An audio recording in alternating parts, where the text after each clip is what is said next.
Let me start by saying DEA's mission is to protect the public health and safety, period. That means taking action when dangerous, unregulated substances threaten American lives.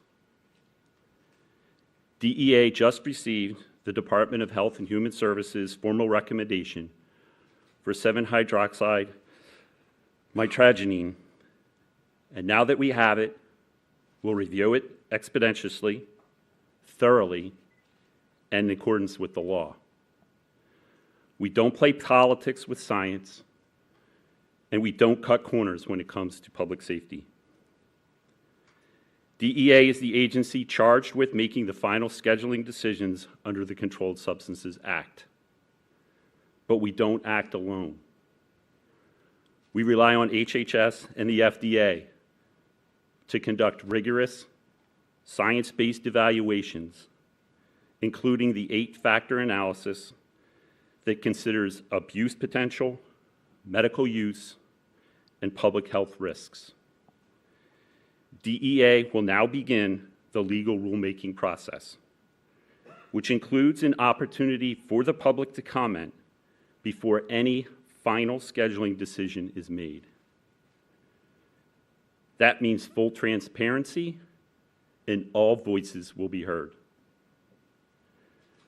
DEA will do what we've always done: follow science, follow the law, and do what's right to keep our communities safe.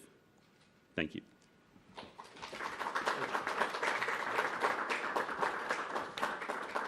Thank you, Tom. One of the dangerous things about 7-OH is how much confusion it can cause. Many 7-OH products are marketed as kratom extracts or enhanced kratom. But in reality, they are the concentrated synthetic potent form that is an opioid. Our next speaker, Melody Wolf, Melody, come on up here, has experienced suffering looking for pain relief, and she's going to share a bit about her story and how the dangerous 7-OH product affected her life. Thank you, Melody.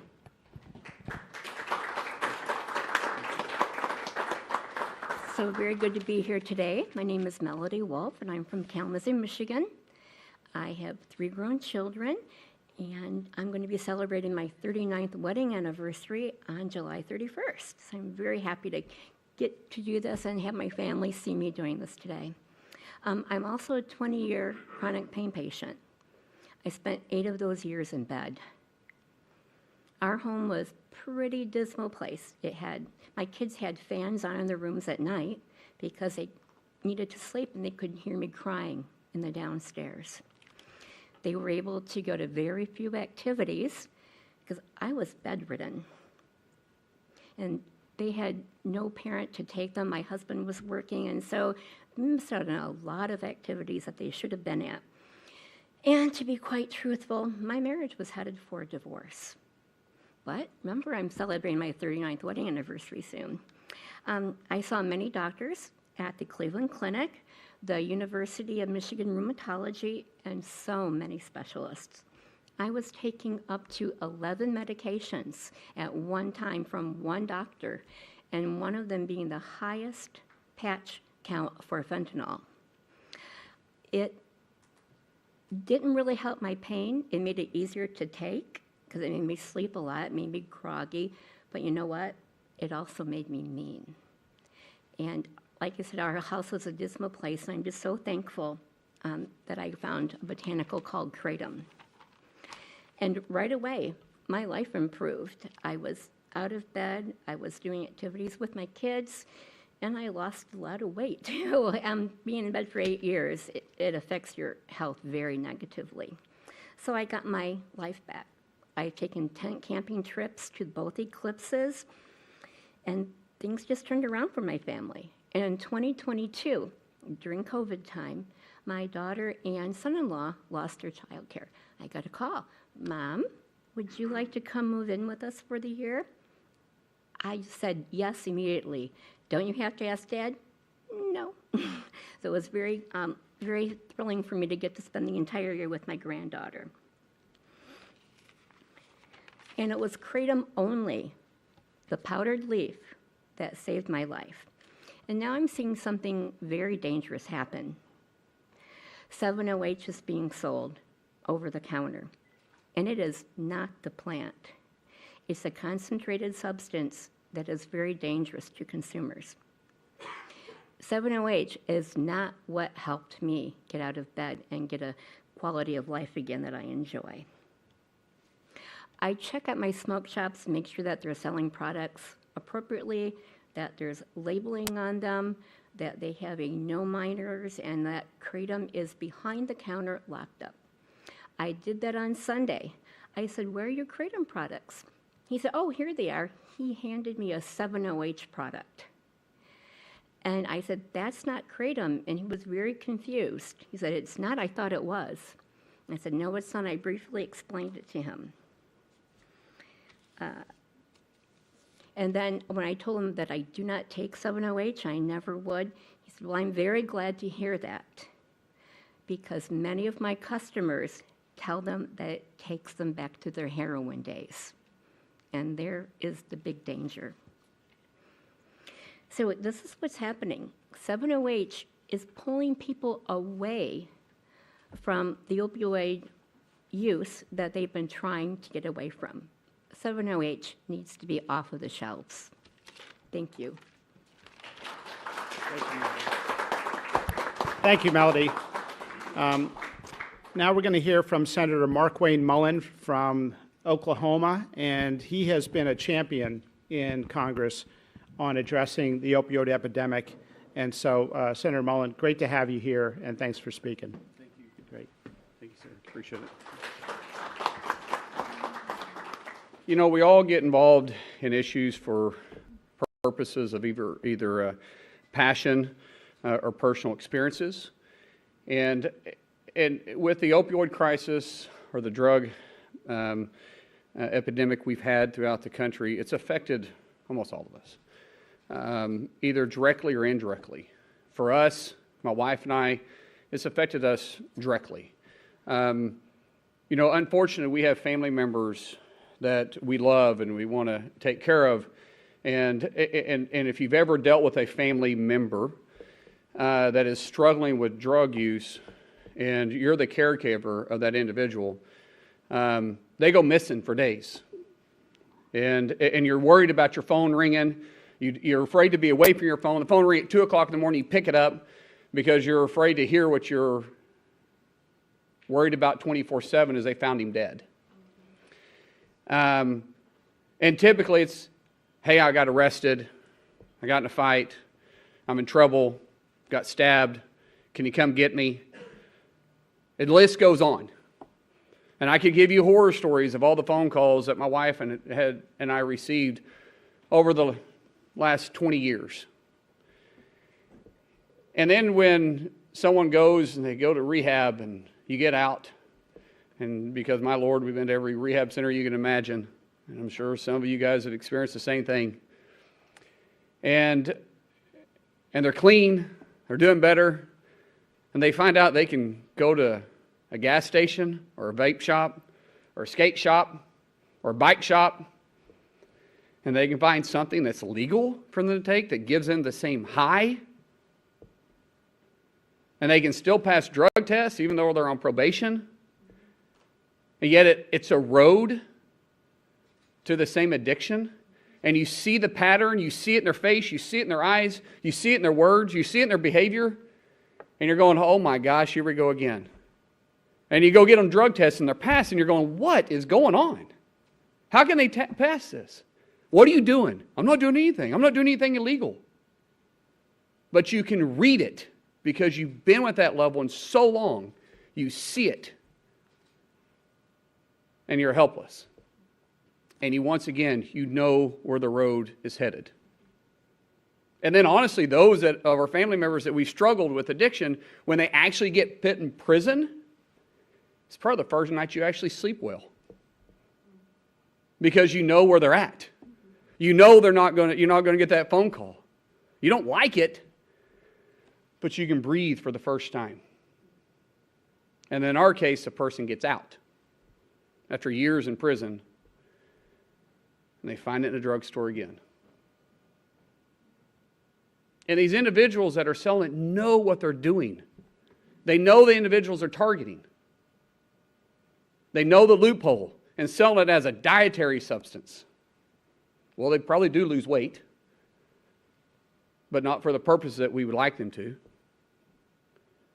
And now that industry has grown from nothing to over a $9 billion industry. More than even opioids that are selling on the street, which is at $5 billion a day. Because they justify it. It's legal. But it's an addiction that's ruining lives. It's an addiction that's truly killing people because it leads them down a road that sometimes they'll never recover from. And we've known this. And for the first time, we have a secretary that not only has a backbone to do something about it, but he does it because he has personal experience. He understands addiction better than probably any of us in this room. And it takes somebody like that understands the danger that this causes to stand up and push against this, I say, illegal industry, because they're using every loophole they possibly can. And once again, selling it as an energy drink or a dietary, but yet the packages look like it came off the shelf of a cereal box or a candy bar or one of their favorite Mountain Dew drinks. The list goes on. They know who they're targeting. And so, Secretary Kennedy, thank you for standing up and actually doing something about this. Because this isn't anything new. This has been around for years. But without your leadership, this would never happen. So, from my family and every single family that has dealt with this, God bless you and thank you.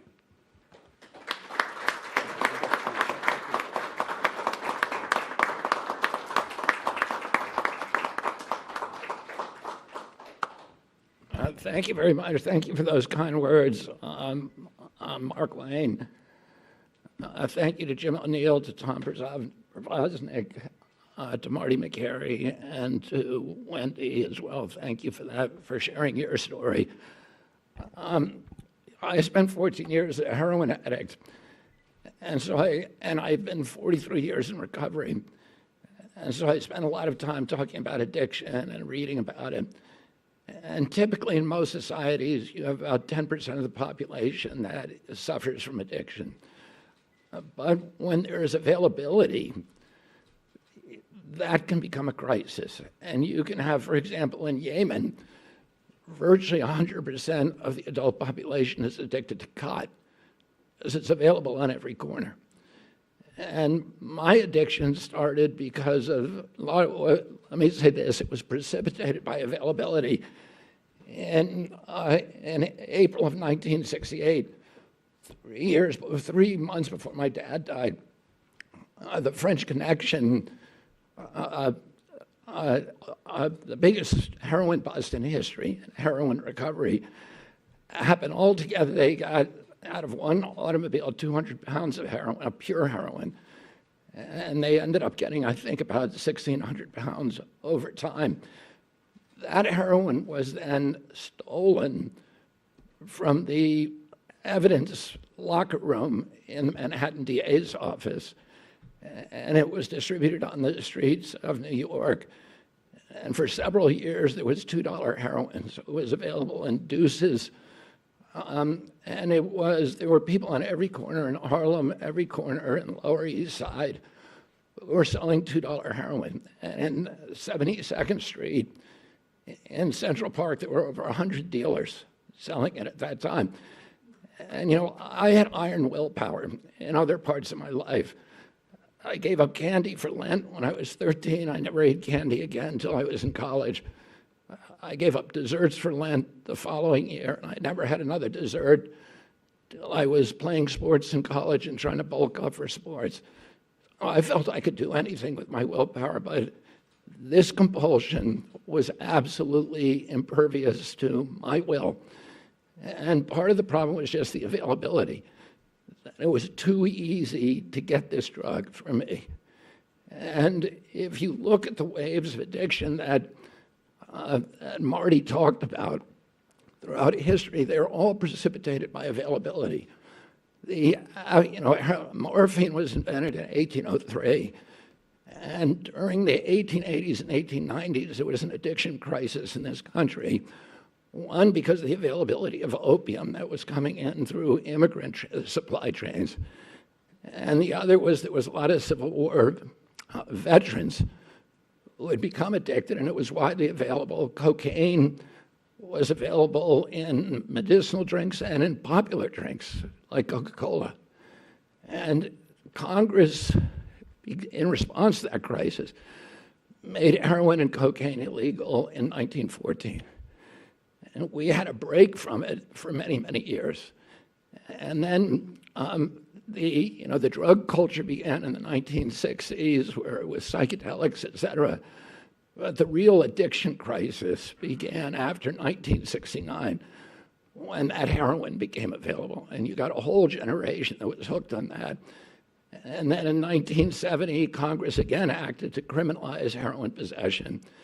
And we got a little bit of freedom until the 1980s, when there was the drug cartels in Mexico and elsewhere developed supply lanes through the Bahamas and Mexico that the DEA was not ready for at that time.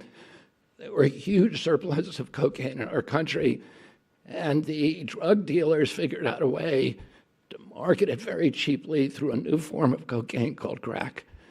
And throughout the 80s and 90s, we had the crack crisis in our country because of the availability.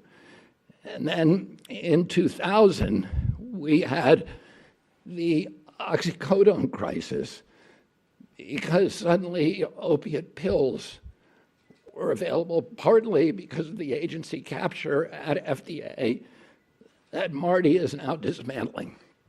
And with that, FDA's action abetted that crisis. And so when we have that availability, it turns into a national crisis. And we're still losing 80,000 kids a year. 3 years ago, we lost 106,000 kids to addiction. That's double the number of children that died, of American kids who died during the 20-year Vietnam War. It's 2 Vietnam Wars worth of casualties a year from this crisis. And as Markwayne said, all of us are touched. President Trump is touched. His family also suffered from addiction. My family, I lost a brother to this disease. I lost a niece during COVID, a niece who I raised in my house, who was like a daughter to me. I lost another niece to injuries, who's now a quadriplegic because of this disease. But all of our families are touched, every American family. The financial cost to our country is in the trillions. And what we're determined to do is to avert a 4th wave of addiction. You know, I became an addict because it was so available, but I still had to go to Harlem, or I had to go to the South Bronx, or I had to go to the Lower East Side. And now you can go to any gas station. And the people who are marketing these drugs, we were met with Pam Bondi yesterday, talking about this issue, and with these people from the DEA, and they showed us maps of the places where the vape shops and the smoke shops where this stuff is being sold, and they're around military reservations in our country, and there's, the DEA has done measurements of urine in our troops, and they're skyrocket. The more it's directly correlated to the number of vape shops in their area. They're putting them around schools, they're putting them in our poorest neighborhoods, and now they're putting them in every gas station. And they're marketed for children. They're gummy bears, they're bright colors, they're candy flavored. This is really a sinister, sinister industry. As Marty pointed out, our agencies have been asleep at the wheel for all of these other crises. And now we're going to wake up and we're going to stop this before it starts. So I want to thank all of these ladies and gentlemen for their commitment to making sure that this does not happen again in our country and averting the fourth wave of addiction. Thank you very much.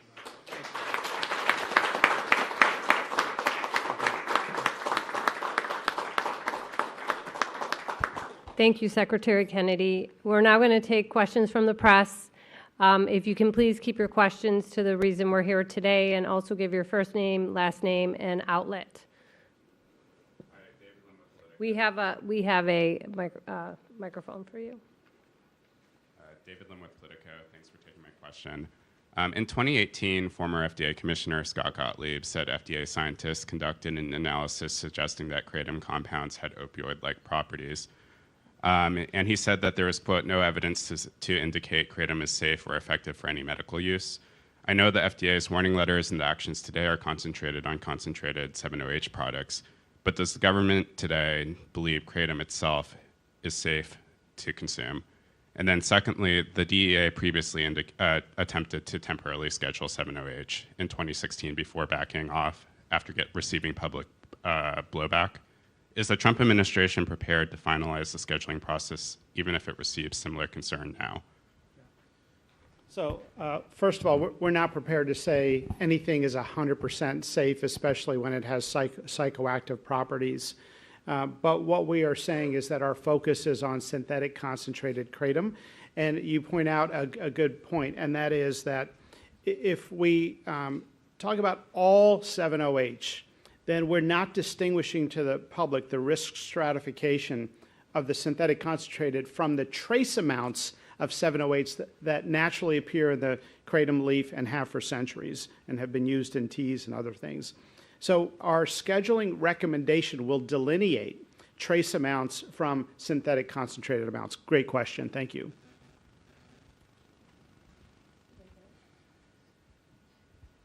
Hi, Lizzie Lawrence, reporter with STAT.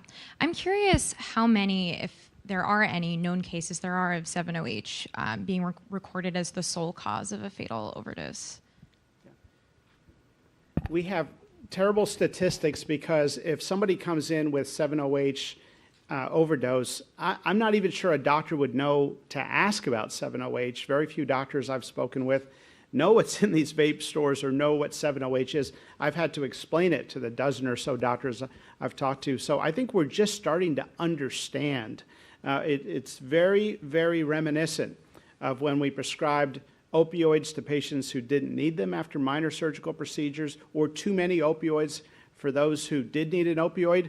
And we would notice some people were coming back for refills at a very high rate, but we hadn't put the two together because we hadn't recognized the addictive nature. So we need better statistics. There is a commitment from NIH to do some research to try to understand this, but this is not something where, after 50,000 Americans have died from it, we want to start that process. Thank you, Lizzie. Hi, Sarah Overmall, CNN. To David's question, what kind of regulation and guidance or scientific evaluation could we see in the future about natural kratom? Look, I think there have been physicians who have had concerns about some claims around natural kratom. We have to prioritize what we work on. So we are going after the killer first, which is the synthetic concentrated kratom, and then we can look into that other question. But we think it's night and day in terms of the public health risk. Thank you.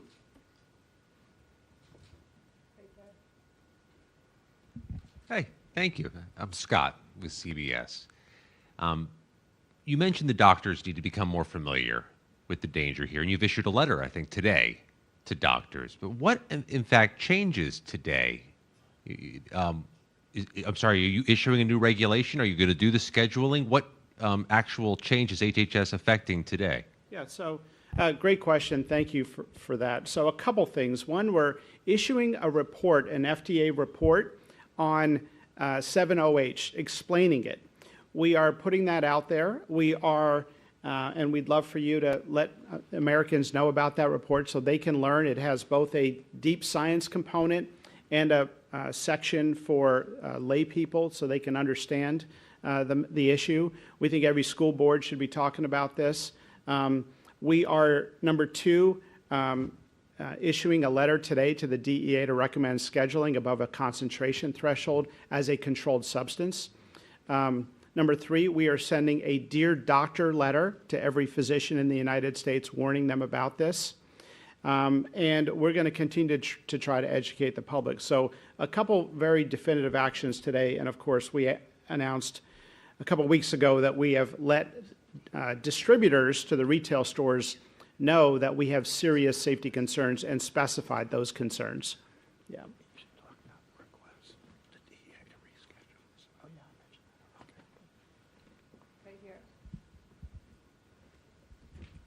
Hi, Margaret Manta with Notice. You said that you're thinking about this in terms of concentration, where it's like trace amounts of 7-OH and kratom versus, the much more concentrated product. Is this a framework that you think the FDA could use for other dietary supplements? I think it's a good idea. Thank you for suggesting it. We do something called an 8-factor analysis. So our scientific team and the scientific team at the DEA independently try to evaluate, is there a threshold? And they look at animal studies and a whole bunch of other criteria to look at dependence and addictive thresholds. So we have a threshold that is calculated in 2 different mathematical ways to try to distinguish what we're talking about with concentrated kratom from the trace amounts that appear in the kratom leaf. Thank you.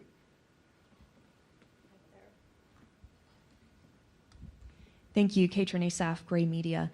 I know you said this process is just beginning, but of course that takes time. So in the meantime, can you tell us how quickly can we see these products removed from shelves or at least made harder to obtain? And then what message do you want to give to Americans who are seeing this and saying, oh, I thought it was totally safe and maybe still today can actually go and get it? So effective immediately, the letters are out to the distributors, and we've actually gotten some positive feedback from some of those distributors. So we're sounding the alarm with the distributors of the synthetic concentrated kratom. We also want to create a national conversation where parents talk to their children. Kids are sometimes using these substances and the parents don't know, and sometimes the kids are using it and they don't actually know what's in these substances. So this is a time, as with other new addictive substances that enter the United States, for us to have these conversations. And I hope school boards, places of worship, all talk about the illegal substances in these vape and smoke shops and gas stations. Thank you. Hi, Liz White with the Wall Street Journal. Also very present in smoke shops and vape shops are high-potency cannabis products and synthetic cannabis products such as Delta-9, Delta-8, THCA, high THC products. And these have been linked in the medical literature already to psychosis. Is there a reason that this kind of well-established smoke shop problem is not something you're going after? So I personally, in my writings as a physician, in my statements, and also the Department of Health and Human Services, have expressed serious concerns about people using these cannabis products. We don't want kids to use them. Cannabis use disorder is a real thing, and as you appropriately mentioned, there are now studies linking it to psychosis and even cardiovascular problems. So that is an entirely separate public health campaign, and it's an important issue. Thank you. Okay, last question right here. Thank you. Amanda Seitz with the Associated Press. I was wondering if you could say what class you're recommending that it be scheduled and how quickly you're expecting the DEA to act. Yeah. Class 1, it is an opioid by definition. It will be ultimately up to the DEA to decide. Thank you. Thank you so much.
It affects what we see in the operating room. I learned from living and working in inner city Baltimore that you have to be proximate to a problem to understand